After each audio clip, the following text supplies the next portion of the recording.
tayo sa episode number 2, part 2. No? Pag-uusapan po natin kung ano ba yung mga causes ng depression. Ulit, ako si Dr. Rafa. And I'm Dr. Rafa. Ako naman si Dr. Okay? And the doctors are in.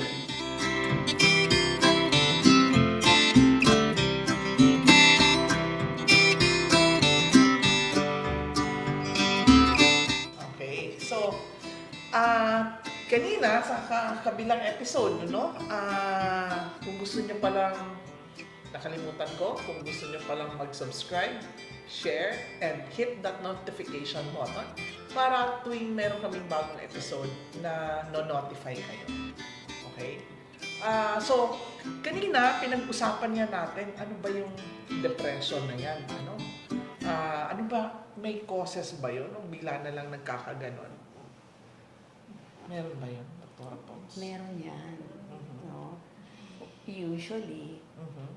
yung nagtitrigger niyan, something psychological. Pero, kaya siya nag-escalate into depression Mhm. kasi may mga biological changes na Okay. nangyayari. Oo. So, pwede ko na sigurong sabihin dito yung mga neurotransmitters involved. Paano ba i-describe itong neurotransmitter?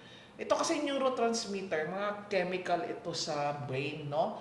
Na ito yung nagdadala ng mga messages from one nerve cell to the other. Tama ba? Yes. Okay. At ang mga neurotransmitters involved in depression is number 1, acetylcholine, no? It enhances memory and is involved in learning and recall. So, nagkakaroon ng problema dyan. Dopamine, no? It helps regulate movement and emotional responses, no? So, because it is part of the brain's reward system, dopamine is thought to play a role in substance use disorder, no? Yung gamma-aminobutyric acid or GABA, no, is an amino acid that's thought to help quell anxiety, no? Glutamate, no, appears to involve in bipolar disorder and schizophrenia, no? And then norepinephrine and serotonin. So ito yung pinakabida, yung norepinephrine and serotonin. Si norepinephrine, no, siya yung may kinalaman dun sa mga physical symptoms like blood vessels, no, it raising blood pressure, no, it may also trigger anxiety and be involved in some types of depression.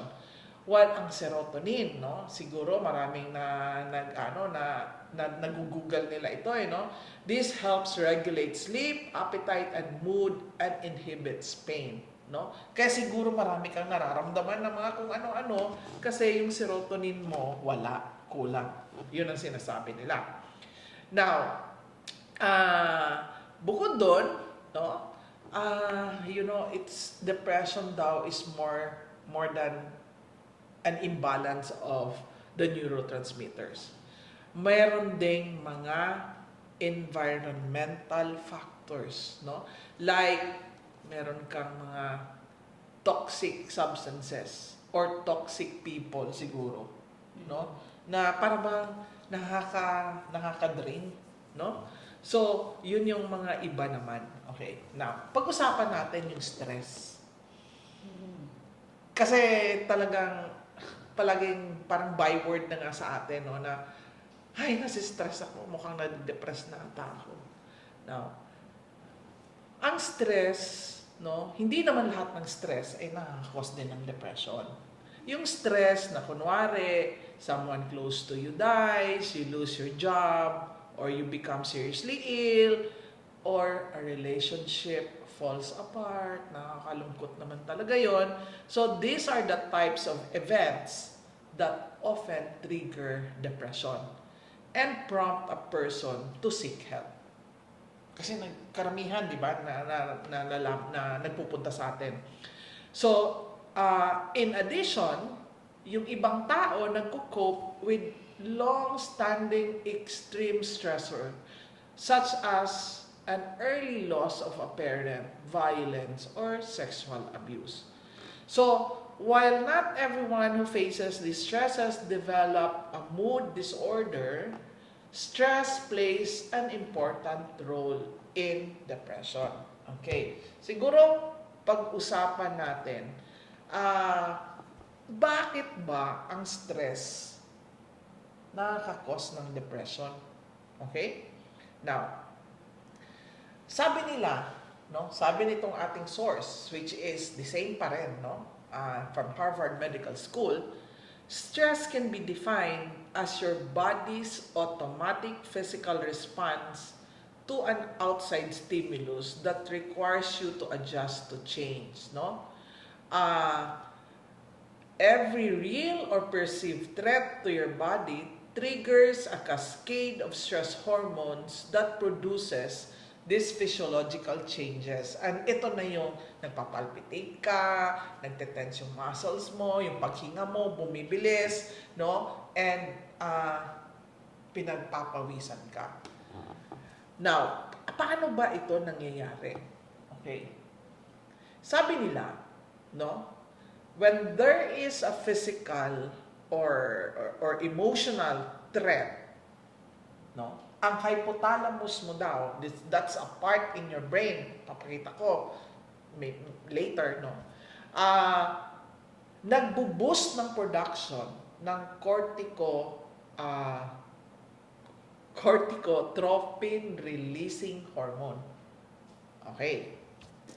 Now, ang hormones are, complex chemicals that carry messages to organs or groups of cells throughout the body.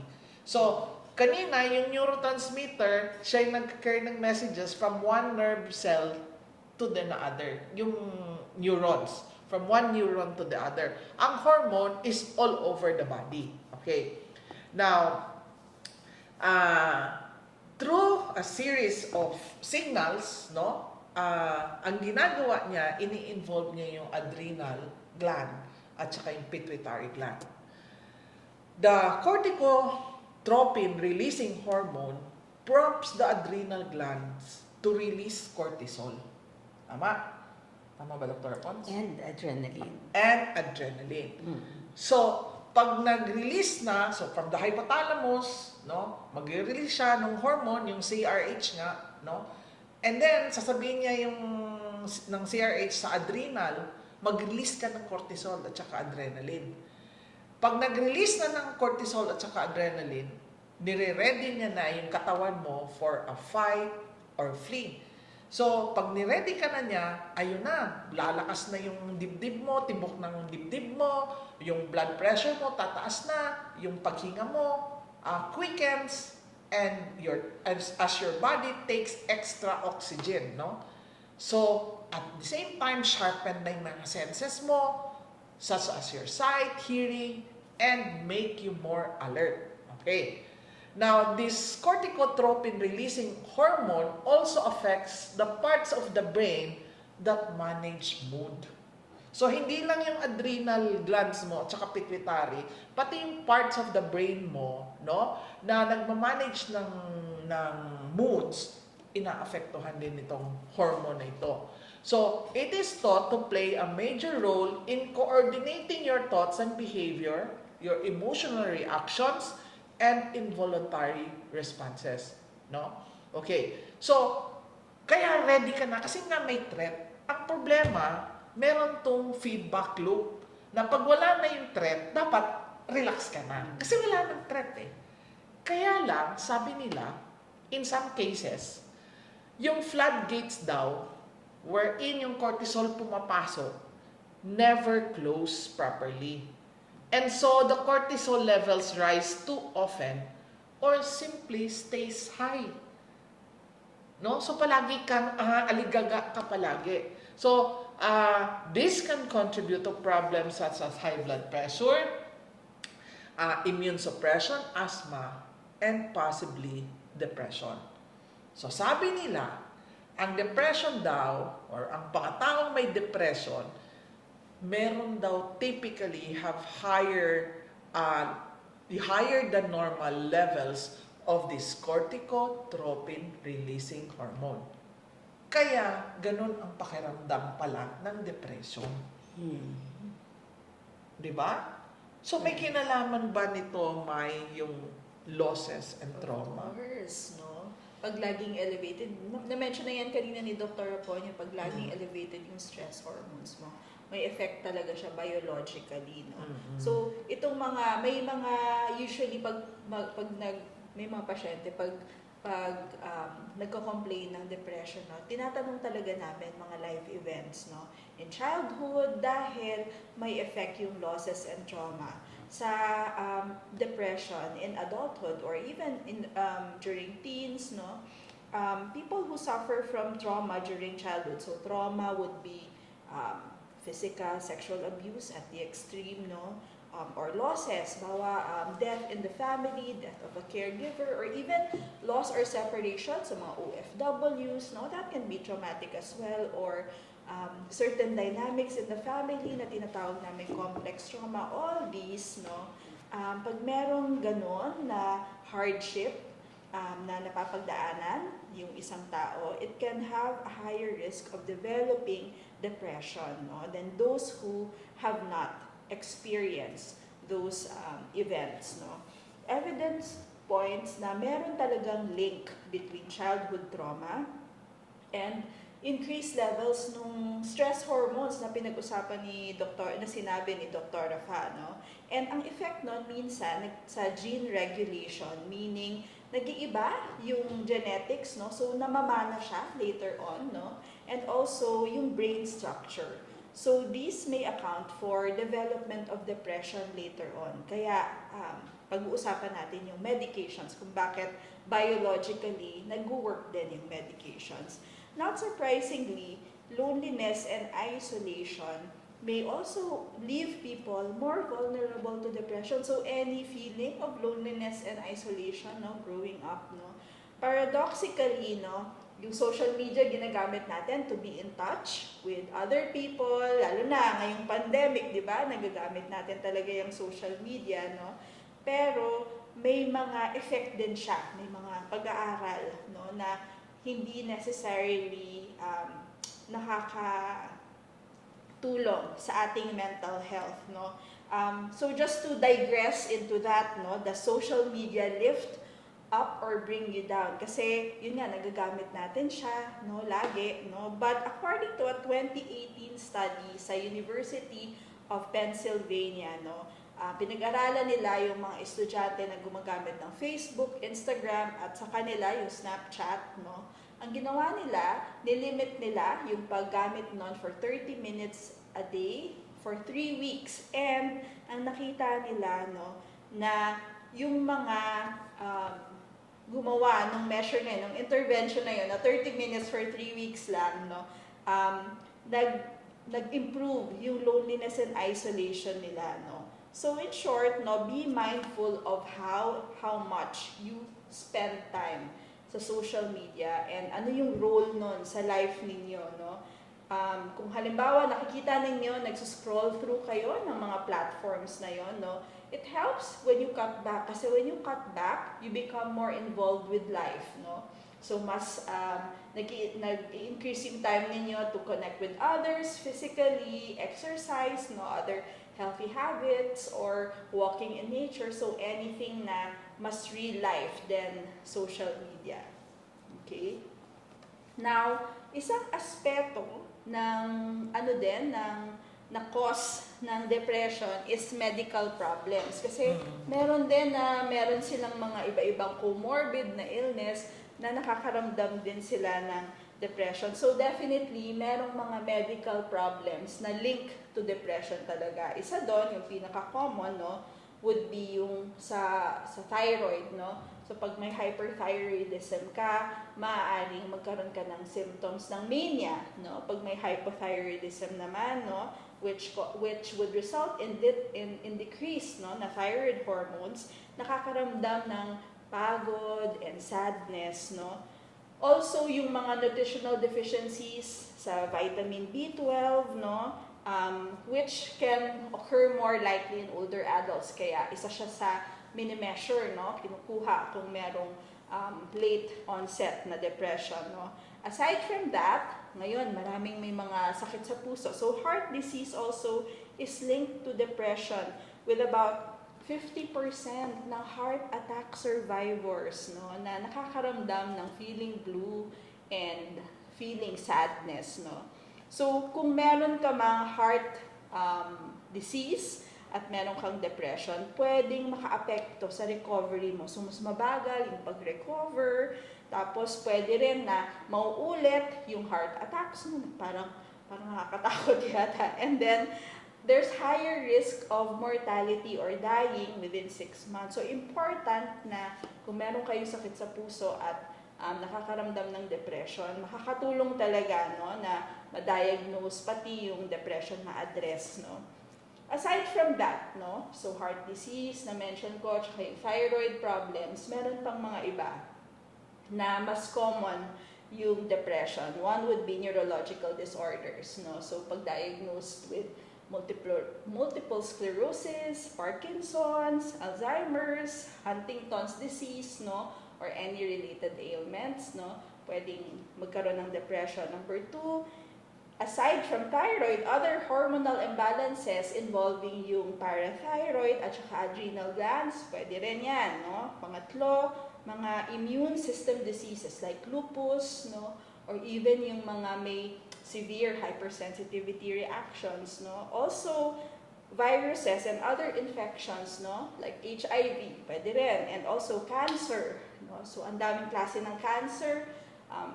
Some of them have also depression, and also lastly, erectile dysfunction in man, no. So, pwedeng pag merong medical problems at merong depression, important na tignan yung clinical picture ng ganong klaseng or history nila, no? Clinical history nila, kasi kailangan natin malaman kung ano yung nauna. Kasi pwedeng kung nauna yung medical problem, kung dahil yung depression sa medical problem, kung ma-solve natin yung medical problem, kung mag-improve yun, dapat wala yung depression. Pero kung naglilinger pa rin yung depression, no, ibig sabihin either co-occurring na siya or part na siya nung medical issue pa rin, no. So important na lumapit ulit sa doktor. Ulit tayo doon sa paglapit sa doktor para makita natin, no, malunasan kung alin ba ang maganda ang treatment para doon sa ganong klaseng sitwasyon, no. Ang utak natin, it's really a really wonderful organ. Kasi talagang nagpa-function naman siya well, no? Huwag tayo masyado matatakot doon sa mga narinig natin na mga nangyayari sa brain natin. Ang totoo nun, it functions well para tayo ay makapag-isip, makapag-aral, kumilos, maayos ang ating mood at ang ating mga nararamdaman sa ating katawan. But for some people na merong depression, yun lang namang merong depression. Itong mga complex systems na ito sa ating brain ay pwedeng magkaroon ng problema. And itong mga processes inside the brain cells, no, na nag-interact between the neurotransmitters and the receptors na binanggit kanina ni Dr. Afat, at nagko-communicate dapat sa ating mga brain regions, can become overactive, yung extreme, or under-responsive. So, yan yung nagiging problema. And sinasabi na yung isang part ng brain natin, yung hippocampus, which is involved sa learning, memory, and emotions, no? Nagkakaproblema daw ito kapag merong depression. Ang sabi nila, it's smaller than normal. So, mas maliit siya sa mga taong merong depression. And stress plays a role in depression, might explain the difference, no? Ano bang nangyayari?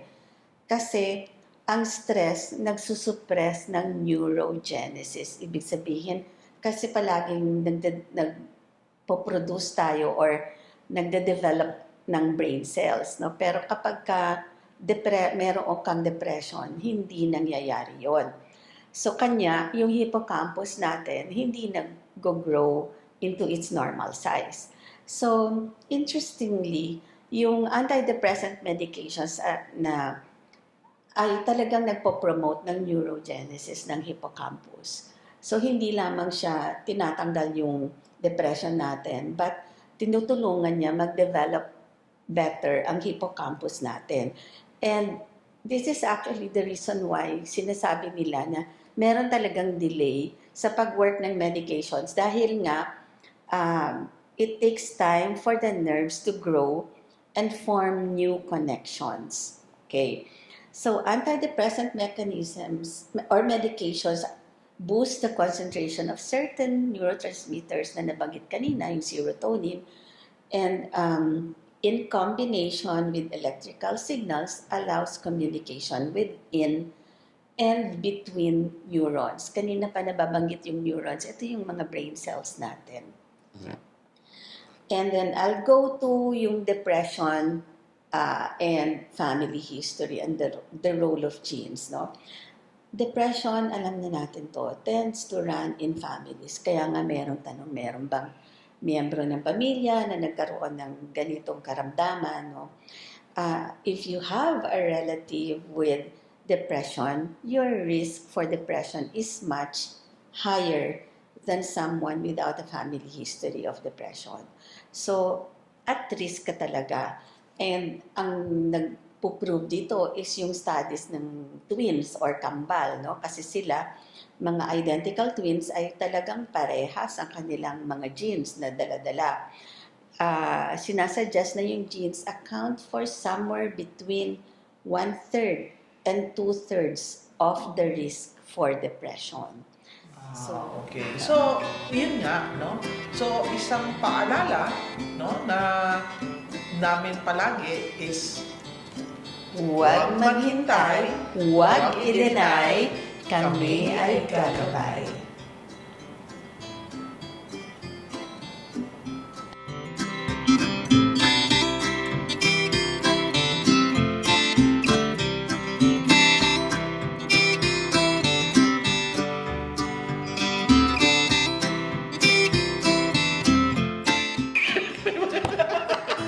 Natatawa ka na sa sarili mo.